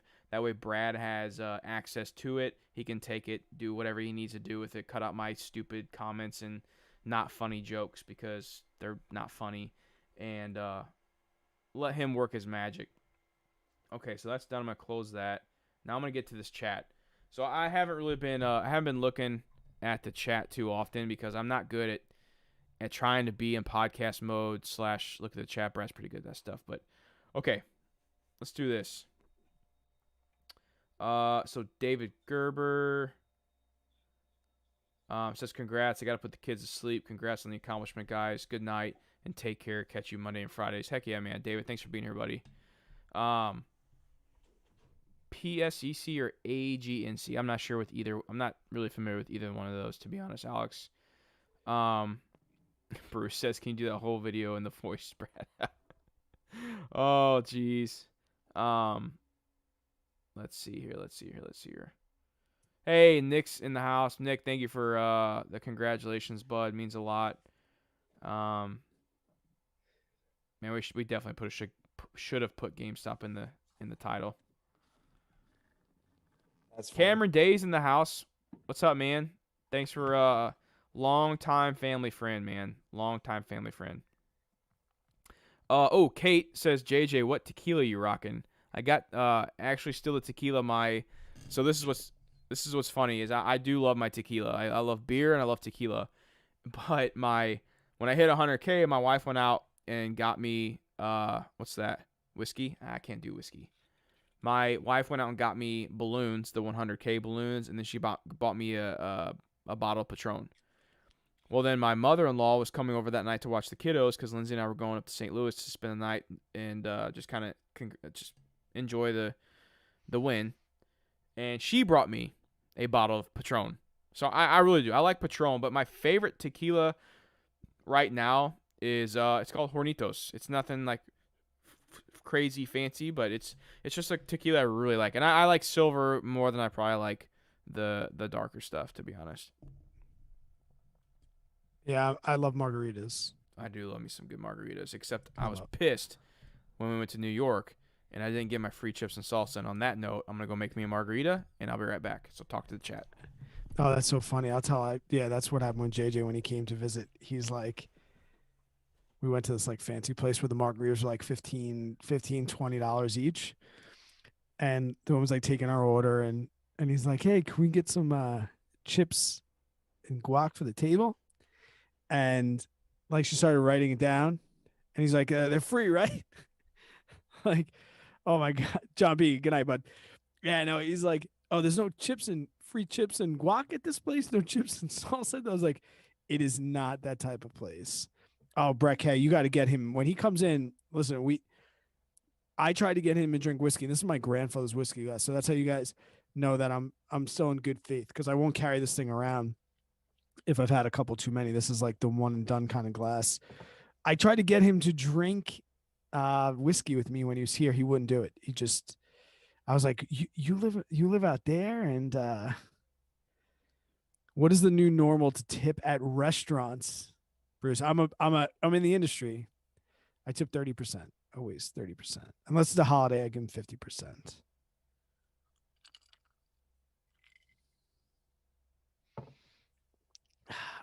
Brett, I'll take care of the whiskey for all of us. That's what happened to me on the live stream the other day. It was bad. It's bad. Whenever I go live on my channel, you know there's going to be a show. Doesn't happen very often, but there's going to be a show. Oh, cheers! Thank you so much. Thank you so much, Bruce. Do you have a podcast coming, Bruce? What's going on? James said, found average money through JJ and found out about me through that. Thank you so much. I want to do a video on just the Greeks. I definitely went into it in the course, and after doing it in the course, I think it came out to like almost like a 25 or 30-minute video on just the Greeks, and we didn't even get to the major ones. I definitely want to put a video on about the Greeks, and tomorrow's video is going to be about why you should never, ever, ever, with the exception of 3 very rare circumstances, exercise an option. So many people are asking me, like, why don't I just buy an in the money call and exercise it right away and collect a difference? And not many people realize that you should never, ever exercise an option. There's really 3 times where maybe you should. I'll say them quick and then you can kind of watch the video for the rest. If you're doing spreads and your short leg gets assigned, and if you don't know what that means, then spreads are just a little bit beyond your skill set right now and we can get there. But spreads, I guess liquidity, if you can't sell to close and it's just more cost effective for you to exercise at expiration when extrinsic value is nothing and intrinsic value is everything, okay, go for it. Or the only time I've ever been assigned on an option early when the dividend pay is going to be larger than the extrinsic value owed. But other than that, guys, if you have a call option or you have a put option that you bought, don't ever exercise. And if you're not sure why and you currently are thinking about buying them, watch the video. And like I said, these are all things, yeah, you get in the course, but I'm going to release them over time. But thank you. The Greeks, you need to understand the Greeks, and you don't need to understand the Greeks to make money in selling options, but you need to know the Greeks as like a cheat code. It's kind of like when you see the people that are reading stock charts and you're like, I can do what they do, but I think they have a little bit of an edge on me because they understand stock charts. The same with the Greeks. The Greeks allow you to assess risk tolerance. They allow you to put yourself in a position where you have more control, things like that. You can be super successful, even selling calls and puts where they're a little less necessary, which is kind of why people are going to tend to sell options before they buy them. But thank you so much for the feedback. I'm enjoying. I finally got into like teaching again. My YouTube channel, I was so worried about being like, I don't know, funny or whatever, but then I realized like know thy strengths. I consider myself a really good school teacher, and then teaching virtually with a digital whiteboard. I was like, why don't I just bring this over to the YouTube community? And it's gotten go out some feedback. So thank you so much. I'm not surprised that you found out about JJ before me. He's got 5x subscribers that I do, but at one time, actually for about 2 years, I had more subscribers than JJ. So I always like to rub that in his face every once in a while. I can't do ginger beer. Everyone always said I can't do the ginger beer. Sorry. Thought it was. There's no problem. Bruce Wayne, 20%. If you tip 20%, you sound like a poser. Do you think you'll need to do that much editing? It was quite smooth. I mean, that's how they usually are. Am I right? I mean, we have a couple hiccups or like we got to do pee breaks or whatever, but usually they're pretty smooth, aren't they? To be honest, a large majority goes into like processing the audio and syncing it with the video. I think that's really where most of it comes in, but I think it's pretty safe to say, guys, 4-1. So a 1 hour podcast, not including record time. So like once we're done recording, a finished product is probably 4 or 5-1. So 1 hour episode is taking me about 5 hours to produce, and then another 45 minutes or so to sync the audio and get the YouTube video out, which is why the YouTube video comes out a day or two after. One day we'll hire it out maybe, but it's expensive. It's like $60-$70 per episode to get audio edited. We always talk, if this thing ever does make money, then that's probably one of the first places it's going to go, just to free up our time with our families. But I'm going to edit it. I will also like it to sound nice. I'll probably listen to it. I think it was good enough to post publicly. I don't think it was dry or anything like that. The only one thing JJ and I were afraid of was that it would be too chat oriented and it would be hard to listen to. But we tried to like make it, we like talked about, let's talk to the chat, make sure we read the question. So if you're listening, you got to hear instead of just like mentioning what people said. So we'll see. We'll see. My mom just sent me a video that says I'm on PBS News. It's freaking nuts, man. BSB, Big Shot Buckner. God. Check out the big brains on Buckner. Good for you, bud. Posting on your channel? No. I mean, honestly, dude, I think it's just the one media I did. They must have sent it out to a bunch. I was on my grandma text me and she's like, "Jay, your face showed up on Fox 2 News." I was like, "Holy crap!" I said, "Actually, Grandma, it's been nuts, man. Like, I've been on a Hungarian news channel. Like, it's been pretty interesting this past week." Amy Trade said, favorite physics teacher. Their favorite teacher was a physics teacher. That's the real reason that I went into physics, was because my teacher was that good. I was never a strong student. I'm a student athlete. I played lacrosse and went off and did that in college for a little bit. And I was never really, I was always good at science and math. I was into that. I'm good with my hands. Like the engineering part of me did well. And I was like, wait, I can go like build stuff. Like that's like a real job. And then my physics teacher's like, yeah, they pay people a lot of money. And I was like, damn. And they're like, and we have one of the best engineering colleges right here in our backyard, Stony Brook University. I was like, all right. So all those things came together and it just made it really awesome. For my digital whiteboard, Nick, I use a Wacom tablet. JJ's probably got one right there. He could flash up for you. It's in my store, in my channel, but it's just a general Wacom digital art tablet. It's USB, plugs right in, and then there's a number of different whiteboards that I use. There's also Bluetooth. I use the Bluetooth on it. Oh yeah, you don't have to clip it in. I use Smart Notebook and I use another program called IPvo. Depending on what I need, some of them have their pros and cons, but those generally the ones you're going to see on YouTube are going to be IPvo. They let me screen record and everything like that. I used Microsoft. So my setup was I used Microsoft Whiteboard. It just came on my computer, and then I used OBS to record, and then I had my mic plugged in, so all of it was kind of set there. You're still learning it. You just got one last week and for the course, and it people think the learning curve is really really hard on it. It's weird. It's different, right? It took a little bit to get used to, yeah, but I do like. I'm actually going to incorporate in some of my videos because I do think having that wrote out, like having things explained how you want to explain them, it really does make it a lot easier to watch and understand if you're truly trying to teach something. Yeah, if you're I'm saying Nick, you can email me if you're more interested, and if you want to see like how I use this in school, I also have like a physics YouTube channel. I'm not like plugging my physics YouTube channel, but if you go to Math and Physics Tutor, But you are, bro. yeah, go to Math. Hey, it's got more subs than this. Math and Physics Tutor. You can kind of see how I use that. I teach in a flipped classroom, so I don't really teach anymore. But that's kind of where I use it from. Are you gonna, JJ? Are you going to upgrade your computer with the issues you had with your live streams? You had issues with your live stream?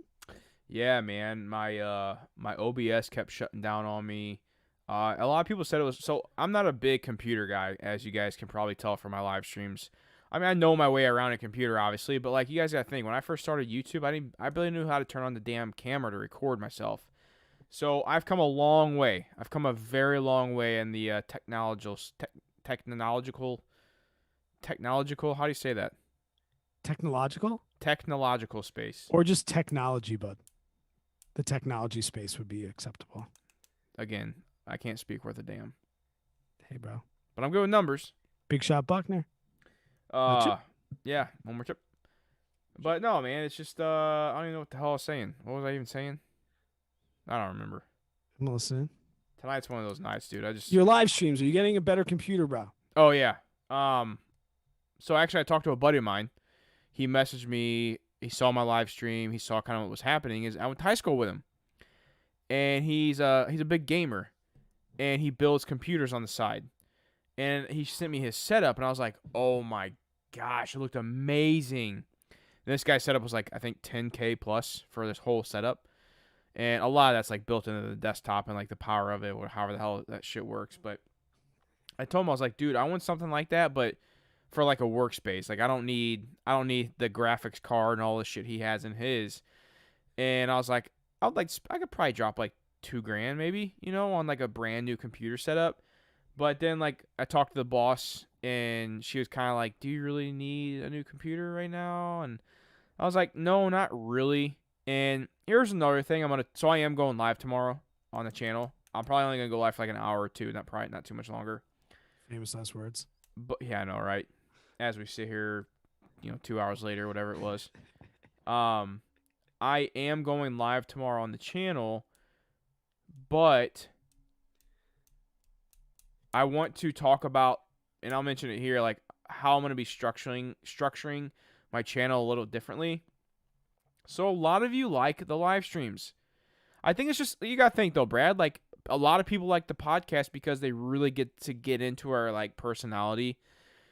To where, like, if you're in front of a camera on a YouTube video, like, you got to play it up a little bit, like, you got to be, like, you're you, obviously, but it's just a little different when you're not live. People can see me messing up that I get to edit out, with a YouTube channel and stuff like that, to where Yeah. I think I'm going to incorporate these live streams on a weekly basis on the channel. And it'll probably be, like, every Monday morning I do, like, a market open recap of what happened last week, and then we talk about kind of, like, what we're looking at what we're looking at coming up this week, the hot stocks, what everybody's been talking about, whatever it may be. I'll do a quick little live stream. I won't have much prep. It'll kind of just be on the fly as we go, but a lot of people liked it, so I don't know. We're going to see how it works out. If it's not good, like if it doesn't really bring a lot of viewers after the GameStop stuff kind of dies off, I probably won't keep doing it. But I'll be honest with you, live streams for me are a lot of fun. I like it a lot. GameStop. I've heard of it. Yeah, man. Shout out to Matt Zeman, who just became a Patreon. Thanks, bud. I need Appreciate to. it, bro. We I need, assume he's here because 11:31. Unless he's like not here. Matt, are you in here? Thanks, buddy. Appreciate that, dude. we need the notifications like on always. Oh. Kim Lay Lee, she jumped on the poor man's covered call. If you guys are in here, poor man's covered call, use half off. If you want to join that mini course, you get it for $5. Yeah, buddy. I feel like we just filled up drinks, so we at least gotta finish these. Yeah, no, we'll finish these and we'll probably head off. But I want some personal questions. Like I don't want to have like this is. What's your beard oil? So I want to make sure I get their name right. I always mispronounce their name like I do everything else. They're a local Missouri company actually, and we connected. They found me through YouTube. Hang on, let me look these guys up. So it's called Ember and Valor. EMBER. Here, I'll put up here if you can see it. My ring light's gonna mess that up, but Oh, it's all right. Yeah, you can see it. okay. No, you can't. It's not really focusing, but Chip. that's all right. One more chip. Ember and Valor. I'll type it in the chat real quick, but that's who I use. But yeah, I want some personal questions, not money. I mean, it can be money related. That's personal. That's fine. It's but I want something that's Brad. We lost your camera. I don't know if you know that or not, but personal questions. One more chip. When are you gonna get your sleeve finished? Somebody else. Oh, so is that in the chat? Yeah. So my next appointment is next Wednesday or Thursday, and there is a chance it could be done depending on how fast he gets like all this stuff done. How itchy is that ish right now? It's getting better, but it's still a little dry. Right in that elbow pit. That gets. I mean, I don't have tattoos there, but I'll tell you what, guys. This part and my elbow was the worst part of the whole thing. And then I know right here, that's gonna hurt. Yeah, that's gonna hurt. This one.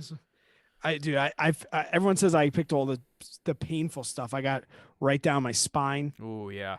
I've right on my shin bone. I have like all the way down my shin bone, deep in my armpits, my clavicles. Oh yeah, that's tough. But I have t-shirt tattoos. Like I remember when I like first like took off my long sleeve shirt and like pointed at somebody and they were like, tattoos? Oh really? They're tattoos? And I was like, oh, but then I was like, whatever. Now I wear jeans to work. Yeah. Yeah, I'm excited for this. It's turning out really good. But show them the elements you got there. Yeah, I mean because it's the whole piece kind of has a big meaning. Yeah, what do you got in there? So I'm a man of God. I am. I'm a man of God who cusses and drinks. That's what I like to say. But I mean, he forgives. God is my Lord and Savior, and I'll say it till the day I die. So got the crown of thorns right there, and the kind of just like some sun rays to add to it. Okay. So this I'll save this one for last because this is the biggest meaning piece that a lot of people don't know about. I got my daughter's name. You flexing on your daughter right there. Got my daughter's name. I got my son's name. Again, guys, this is all not done yet. And then like the flowers and stuff, that's kind of just like filler. There's really no meaning for like that. It's just what I wanted. And then, so I got a clock up here, right? That's kind of like broken away, and it's not done yet. It's just an outline. The clock is something I've lived by for a lot after I got out of college, and that is like time is our most valuable asset. And I remember I forget where I learned that or where I heard that from, but when I first heard that saying, that like stuck with me my whole life is, you know, we go to these jobs, we work for money, we do this, but there's one thing about the rich, and that's like they're always trying to buy their time back because you don't get any more of it. We're all given a certain amount of time on this, and there's no way you can get any more back. I'm a big believer in like live every day like it's your last. Like, you know, time is definitely something that needs to be very, very important to you. That's why I wanted to take the time to spend, you know, with my son and family today, because I've been grinding for the past week. So I'm excited about that. Now, for the most important part, and I don't think I've ever shared this online publicly, So for the 43 of you that are watching, this is it's honestly it's pretty emotional for me to talk about, and it's something that it was just a part that my wife and I, well, let me just talk about it real quick. So I call my daughter Millie Bird. Her name's Millie, and I say Millie Bird. It's like her little like nickname. So I wanted to add birds to the tattoo. Make this focus. So there's 5 birds here, right? This one is there's like 5 for me, Lindsay, Mason, Millie, and then our dog Tucker. We'll never have another dog besides him. Now this big one right here, that's gonna be the only. So this is a black and gray tattoo, right? So this larger bird that's in between Mason and Millie's name is the only color of the whole tattoo, and it's gonna be a rainbow color. And for those of you that know, a rainbow baby represents your baby after you had a miscarriage. So Lindsay and I experienced a miscarriage 2 years ago, I think it was. Guys, it was the worst. I'll be honest with you. Lindsay and I went to the doctor's office. We're excited to have our second baby. We were going to get the first ultrasound and super, super excited. But had some bad news. Went to do the ultrasound, and we could tell something was off. The girl, whatever the name of the person who does the ultrasound, she's like, "Well, let me go get the doctor real quick, and we'll talk about." Because usually they'll say stuff to you when you're in there. We've been through the ropes, Yeah. and we knew something was off. And Lindsay, I think, knew what happened. She just didn't want to believe it yet. And we went into the doctor's office, and they kind of told us, what happened and what's going on, and no, baby doesn't have a heartbeat and stuff like that. Yeah. Guys, I remember sitting in that hospital room I was bawling like a baby.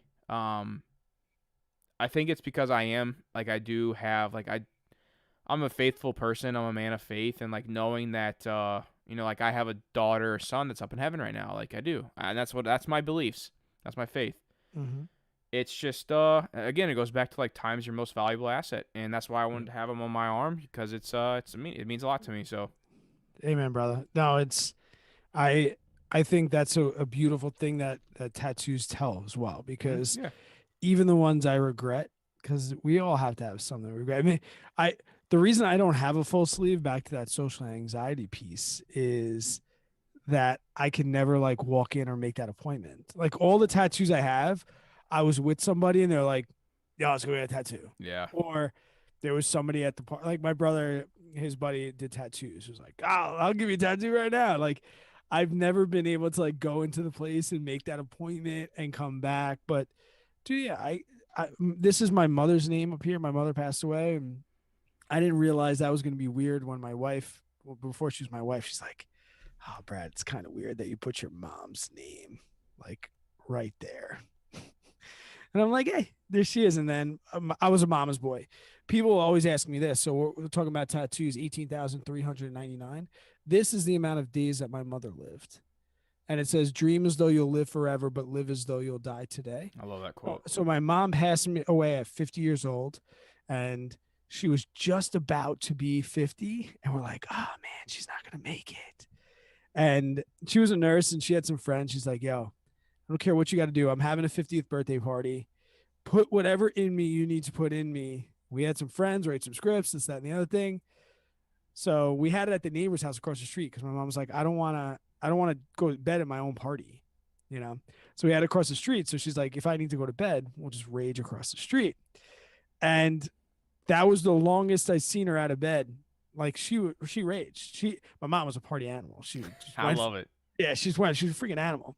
She's went for it, and yeah, and the crazy thing was I went back and forth for probably 10 days trying to figure out because little did I find out from my brothers and stuff that there's rules. Was it full days that she lived? Are we going to count leap years? All this weird stuff. And I finally went with calendar days that she breathed for. But yeah, they're a piece of us, and maybe one day I'll have full sleeves. But I know that my next one, I said this to Tara, is that when Avery, my oldest daughter, when she can write her name, I like that. I'm just gonna throw boxers on. I'm gonna lay on the floor. I'm gonna give her a Sharpie and say, not including my face, write your name anywhere. Oh wow. And then wherever she writes her name and whatever, when I know that she can write her full name is ugly and weird, big, like if she goes the whole thing, I was gonna lay down. And then a couple years later, or maybe not actually not a couple years later, about a year later, I'll let my son do the same. But dude, I think that's intense, bro. That's good for you. Yeah, you always know when to like throw in the vulnerability to like make me like slow down and really appreciate the things that are amazing. No, man. I mean, we're all real people. Like, you know, like we're like I Yeah. mean, people watch us and stuff. I get it, but like But I'm there's just also something to be said too for like subliminal meaning. Like I'm glad that however many people are here, there's like 40 people that they'll at least get that small piece. Cause I love when people talk about this beer can that's in the back of my yeah. all of my videos. And like this was the last beer in my dad's fridge. When he passed away, me and my brothers went over there. We had to clean out his gear and this was the last beer in the fridge. And I said, I'm taking that one. I'm going to take this one. I'll open it at another day, another time. And it sits here. And the lamp that's in my background over my left shoulder, that was the lamp that was at my mother's bedside when she passed away. And then way beyond my reach, let me see if we can even see it with the light. It's probably too dark, but I look at my brother's football jersey. I lost my brother to suicide in 2003 when he was battling emotional demons and things like that. But I think these things, JJ, are the things, not to like turn this down. Yeah. But I think these are things that like make us really appreciate, like you said, back to that time value, man. We've all suffered loss. Hey, people in the chat, we've all suffered loss. Yeah. But we need to take that loss and we need to turn around and say, cheers to that. We're happy. We're healthy. Yep. And we're gonna like we live on the legacy of those, right? Let's take a moment of silence, little cheers for everybody else, you know, that we lost. Boom. And shout out to the chat too, guys. We couldn't Appreciate the love. We couldn't get that in the real episode. If we tried to do an episode of that, we'd both because people don't know we're both like emotional guys. We are very emotional men. I mean, I almost teared up talking about that. Like, I mean, I'm dude, vulnerable. I'm glad I have glasses with a glare right now because I'm straight up. I'm bad, but like, we're like the type of dudes that like we're gonna be sitting watching like we're gonna cry watching movies together one day. Probably. And I cry on movies. Our wives are gonna walk in and be like, "What are you freaking weirdos doing? This part is insane." Oh man, I am. I'm a crier. I'm definitely a crier. Oh, dude, me too. We've talked about. I think the two biggest times I've ever cried in my life are when both my kids were born. I mean, I literally just like straight ugly cry, like falling on my wife as she's going through her C-section, like. Woe is me. My wife's giving, surgery to have a baby come out of her body. And I'm like, I real life didn't like, I didn't really cry when my kids were born. It was more like when my wife was like sleeping at like 3 a.m. that first night and I was like holding her, holding him. But then I'll tell you this, like, my daughter, she's a freaking saint. We just had her 3-year-old birthday. She's the freaking cutest, by the way, man. I had, thank you. I videoed her because last year on her second birthday, I just got my camera. So I was like, oh, I'm going to make a video. And so this year I did again. And after she blew out her candles, I was like, can you tell us one thing that you're happy about? What was your favorite part of today? And unscripted, she was like, spending time with my family. I was like, you're 3 and you just said that? Like that is, but she also, every night when I bring her to bed, I have to sing her You Are My Sunshine. And every once in a while, she'll be like, I'll sing tonight, Dad. And I'm like, okay. And she sings You Are My Sunshine in her like 3-year-old. Oh, she has the cutest voice too, man. Squeaky little voice. And good thing it's dark in there because I freaking lose it. She's so cute, man. So cute. Wow. Well, this took a turn, didn't it? That's what happens when you switch to booze. But seriously, though, like I'm not embarrassed. No. Honestly, though, like, these are these are the conversations we talk about sometimes after a podcast episode. Like we stop recording, we hit the pause on everything, and then Brad and I kind of talk about life because Brad and I are business partners, but we're also best friends, but we're also guys that are like raising a family. We're kind of in the same time, of You never called me a best friend before? We are the best friends that anybody could have. No. Did we just become best friends? Did we just become? Yup. Yup. Oh God. Oh, I'm sorry for the 38 people of you watching. But no, it is cool though because whoever did They're hear that. dropping off. They're dropping off faster than GameStop. But no, whoever hears the whoever heard that story, and then whenever this shows up, you guys will see it in like my new videos. You'll be able to know what that means because I probably won't really share it really like on the main channel. So there you go. I don't. That's not the type of stuff you share on the main channel. No, it's not, man. That's a, it's just. I don't know, dude. It's been fun, Brad. I think it's about time we hang it up. The crazy thing is, like, are we gonna end this, and then are we gonna talk some more? Probably. I mean, to be honest, probably. There's some stuff that they can't hear. The private stuff. The good stuff. The You ain't got any of those Whizzleweckers or those whatever they call it on Joe Dirt. Oh my god. Guys, 38 people here. Forget like all the things that make us money. Can you go leave us a voicemail? Seriously, go leave us a voicemail. Not that we need any. It's probably going to be a month or so before you get yours. But did you put your nuts on my drum set? I literally saw you put your nuts on my drum set. Did you touch my drums? Brad said Brad goes. Why are you sweating? I was watching Cops. Cops is on at 4:30. Brad goes, when Brad goes to Missouri, you guys need to build some bunk beds. There's so much room for activities. That was a terrible idea. There's blood everywhere. Lindsay, why'd you let us do that?